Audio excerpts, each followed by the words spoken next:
ATMB et Globule Radio vous proposent maintenant un voyage sonore au départ de Chamonix.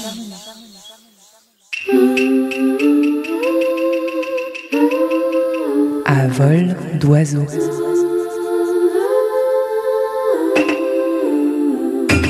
La chronique tapis volant pour étancher votre soif de mouvement au pays du Mont Blanc. Et vous avez dit qu'on s'envolera sur votre tapis volant. Départ imminent vers le village médiéval d'Ivoire. À vol d'oiseau, pas si loin de Chamonix. Je suis en pleine discussion avec mon tapis.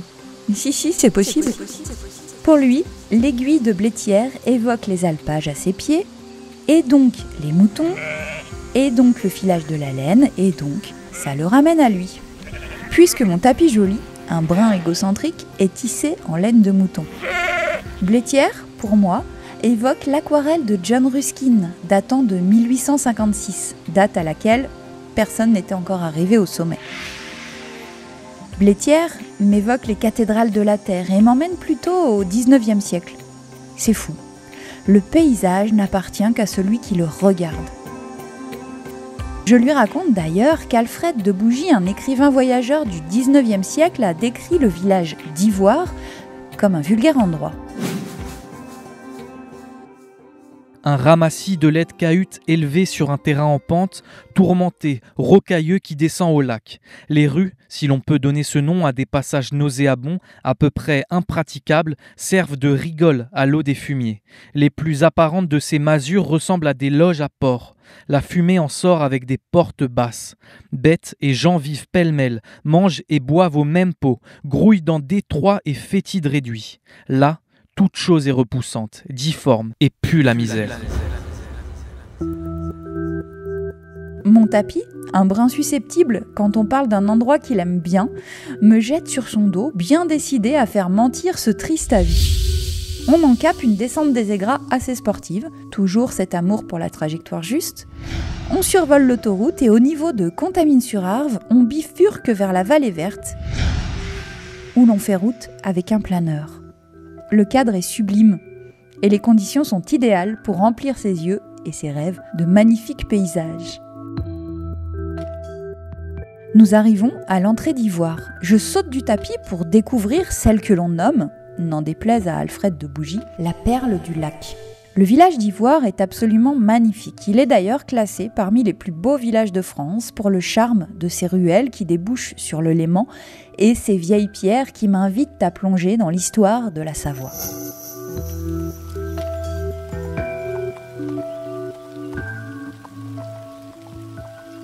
Je commence mon voyage spatio-temporel vers le Moyen-Âge en pénétrant dans le bourg fortifié par la porte de Thonon qui nous vient tout droit du XIVe siècle. Des remparts médiévaux cerclent le village. Chaque pierre porte en elle 700 ans d'histoire. C'est vertigineux. Au début du XIVe siècle, le château fort d'Ivoire est construit sur une pointe dominant le lac par le comte Amédée V de Savoie, sur l'emplacement d'une ancienne place forte. Il est entouré d'un bourg fortifié destiné à commander le passage entre Genève et l'Italie par la haute vallée du Rhône. Sa position stratégique permet de surveiller la navigation entre le petit lac et le grand lac du Léman.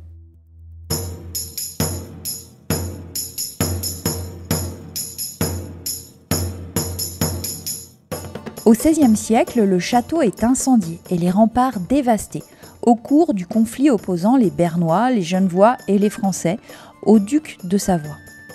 Le château n'est que partiellement relevé de ses ruines. Au début du XXe siècle, le château d'Ivoire est restauré par la famille savoisienne Bouvier d'Ivoire. Aujourd'hui, le château ne se visite pas.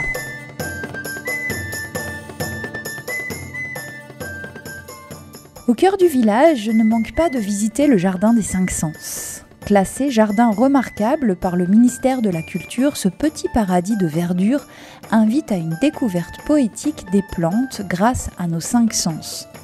2500 m² restaurés selon l'art des jardins clos du Moyen-Âge et conçus pour le plaisir des yeux, du tableau coloré offert par les compositions de fleurs, plaisir de caresser la douceur des feuillages, plaisir de respirer le parfum d'une rose, plaisir d'écouter les oiseaux et le murmure de l'eau. Au milieu des années 80, alors que l'ancien verger du château était devenu une friche, comprenant tout de même quelques arbres fruitiers très anciens, Yves et Anne-Monique d'Ivoire, propriétaires du château, souhaitent lui redonner vie.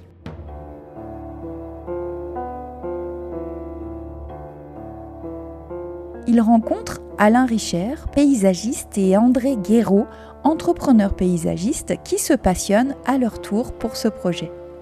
Au cœur de la baronnie d'Ivoire, les travaux débutent en 1986.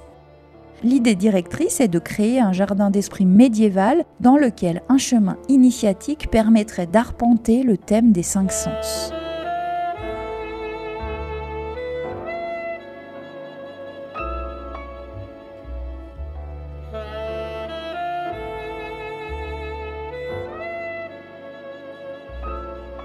Ce labyrinthe aux 1300 variétés permet de découvrir la richesse du monde végétal.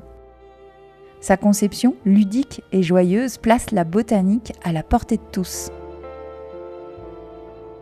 La prairie alpine offre un tapis de plantes d'altitude et d'Helvès, gentianes, saxifrages, chardons, se mêlent autour d'un ruisseau et d'un bloc granitique, témoin de l'ère glaciaire.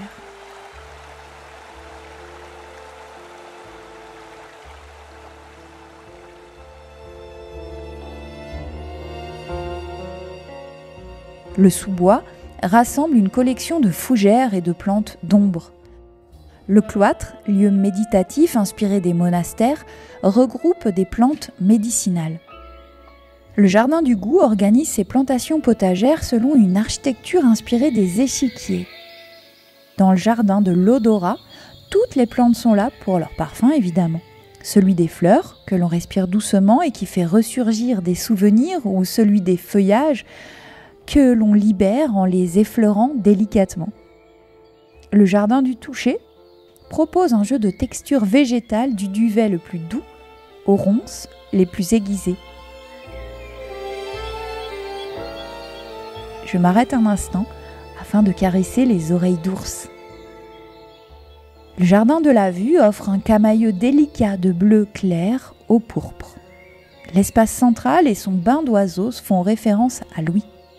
Sentir une fleur à l'odeur de chocolat, goûter un cresson qui pétille, toucher une oreille d'ours, s'entendre le gazouillement des oiseaux, contempler la beauté, autant d'expériences sensorielles qui raviront petits et grands, néophytes ou jardiniers accomplis.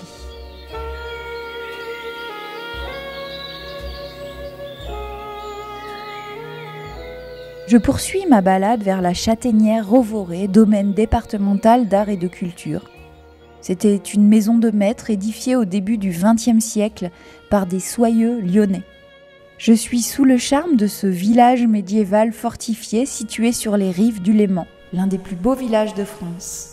Et si vous n'avez pas de tapis volant pour rejoindre Ivoire, prenez au départ de Chamonix la sortie 15 direction Vallée Verte sur la 40.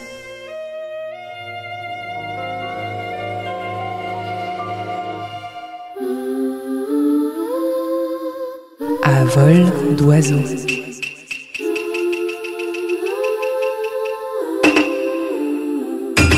La chronique tapis volant pour étancher votre soif de mouvement au pays du Mont Blanc. À très vite pour un nouveau voyage avec ATMB et Globule Radio.